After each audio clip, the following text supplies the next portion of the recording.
Good morning, everyone. Today we will start section 9. This is very important section. Section 9 subsection 1. This is charging section जिसके according to GST applicable होता है। यहाँ पर कोई basic explain किया गया है। जब कोई गुड्स को हम with in the state transfer करते हैं, जैसे महाराष्ट्र से महाराष्ट्र में गुड्स को सप्लाई कर रहे हैं, तो सीजीएसटी एजीएसटी एप्लीकेबल होता है। यदि महाराष्ट्र से उड़ीसा गुड्स को सप्लाई करते हैं तो आईजीएसटी एप्लीकेबल होता है। तो यह चार्जिंग सेक्शन है जो टैक्सेबल पर्सन के द्वारा पेमेंट करते हैं। मैक्सिमम जो जीएसटी का रेट था, स्टार्टिंग से ही यहाँ पर 40% मैक्सिमम जीएसटी का रेट रखा गया है, जो रिसेंटली 22 सितंबर 2025 को गवर्नमेंट ने भी नोटिफाइड किया था कि इस पर 40% जो अभी रिसेंटली एप्लीकेबल हुआ है, जो लग्जरीज आइटम है उस पर। यहाँ पर human alcoholic liquor for human consumption को भी इससे बाहर रखा गया है। तो जिस यह था सेक्शन 9(1). Section 9(2) petroleum product. यहाँ पर 5 पेट्रोलियम प्रोडक्ट है जिसको गवर्नमेंट कभी भी नोटिफिकेशन के थ्रू इसको जीएसटी में इंक्लूड कर सकता है, लेकिन रिसेंटली या एट प्रेजेंट या जीएसटी में अभी एप्लीकेबल इस पर नहीं है, जीएसटी के दायरे से बाहर है। वो 5 पेट्रोलियम प्रोडक्ट है जनरल जो हम यूज करते हैं, like petrol, diesel, gas, helicopter में लगता है aviation turbine fuel and motor spirit. ये अभी जीएसटी एप्लीकेबल इस पर अभी एट प्रेजेंट नहीं है। सेक्शन 9(3) ये इंपॉर्टेंट सेक्शन है जिसके अकॉर्डिंग टू हम आरसीएम एप्लीकेबिलिटी डिसाइड करते हैं। अब आरसीएम का लिस्टिंग गवर्नमेंट नोटिफिकेशन के थ्रू दिया हुआ है और टाइम टू टाइम गवर्नमेंट इसको अमेंड जब करता है तो नोटिफिकेशन लाता है इसके अकॉर्डिंग टू। ये कुछ मेजर इंपॉर्टेंट है जो मैं यहाँ पर एक्सप्लेन किया हूँ। लीगल सर्विस है, गुड्स ट्रांसपोर्ट एजेंसी है। अब गुड्स ट्रांसपोर्ट एजेंसी में इंपॉर्टेंट ये होता है कि इनको ऑप्शन दिया हुआ है कि आरसीएम 5% या एफसीएम 5% ऑप्ट करने का, बट सब्जेक्ट टू या 5% एफसीएम ऑप्ट करता है तो यहाँ पर पेमेंट उनको कैश में करना पड़ेगा, उस सप्लाई को आईटीसी से यूटिलाइज नहीं कर सकते हैं।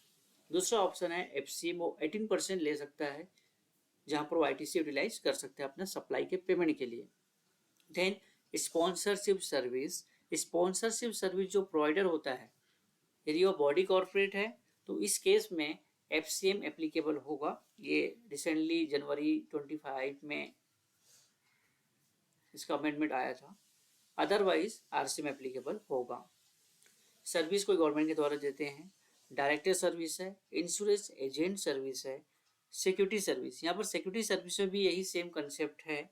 यदि बॉडी कॉर्पोरेट सर्विस प्रोवाइड करता है तो एफसीएम एप्लीकेबल होगा, अदरवाइज आरसीएम होगा। Recovery agent service, copyright service and renting of motor vehicle. Renting of motor vehicle के केस में भी उनको ऑप्शन दिया हुआ है। इंपॉर्टेंट चीज है renting and hiring of immovable property. मैं दो चीजों को यहाँ पर एक साथ लिखा हूँ। रेंटिंग ऑफ रेसिडेंशियल ड्वेलिंग, यदि रेसिडेंशियल ड्वेलिंग है तो इसमें दिया गया है कि any person supply to registered person. Suppose मेरा बिजनेस है और मैं रेंटिंग ऑफ रेसिडेंशियल ड्वेलिंग का सर्विस ले रहा हूँ, चाहे वो रजिस्टर्ड पर्सन से लूँ या अनरजिस्टर्ड पर्सन से, यहाँ पर आरसीएम एप्लीकेबल होगा।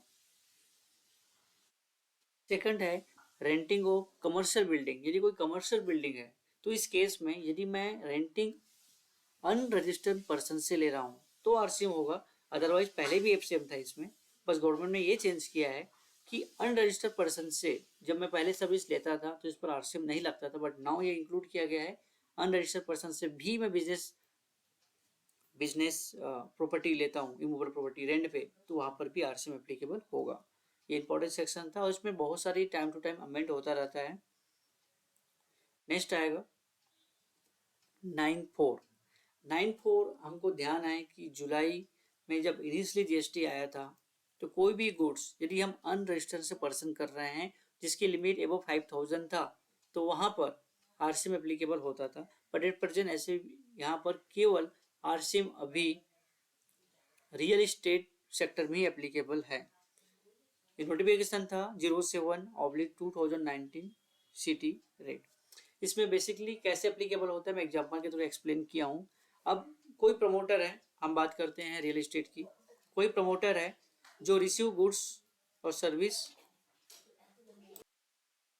ये जो रेस्पेक्टिव नोटिफिकेशन दिया गया था इसमें ये मेंशन था यदि हम रजिस्टर्ड पर्सन से खरीदते हैं तो 80% मिनिमम खरीदना है, देन हम अनरजिस्टर्ड से खरीद सकते हैं। ये एग्जांपल है, यहाँ पर 80% का लिमिट दिया हुआ है। यदि मेरा रियल इस्टेट का हूँ और टोटल प्रोक्योरमेंट मेरा 1 करोड़ का है, यदि मैं परचेस रजिस्टर्ड पर्सन से 70 लाख करता हूँ और अनरजिस्टर्ड से हम 30 लाख का करता हूँ, तो यहाँ पर 70% इन्होंने रजिस्टर्ड पर्सन से लिया है जबकि 80% लेना था। अब आरसीएम जो होगा शॉर्टफॉल पर लगेगा। शॉर्टफॉल 10 लाख हो रहा है तो 10 लाख पर उनको जीएसटी का आरसीएम के अंदर पेमेंट करना होगा जो गुड्स या सर्विस के अकॉर्डिंग टू रेट डिसाइड होगा। नेक्स्ट है सेक्शन 9(5).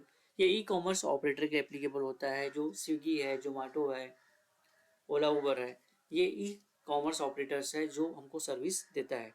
ये जीएसटी का पेमेंट, जो ई कॉमर्स ऑपरेटर है वो जीएसटी का पेमेंट करता है। यदि मैं ओला रेंट पर हायर करता हूँ तो जो भी पेमेंट करूंगा उस पर जीएसटी जो पेमेंट जाएगा ओला उबर को, तो ओला उबर ही रिस्पॉन्सिबल है उसका जीएसटी का पेमेंट करने के लिए। तो ये था 9(5). तो सारा 5 सबसेक्शन था जो यहाँ पर इंपॉर्टेंट मैंने जो एक्सप्लेन किया है। Thank you.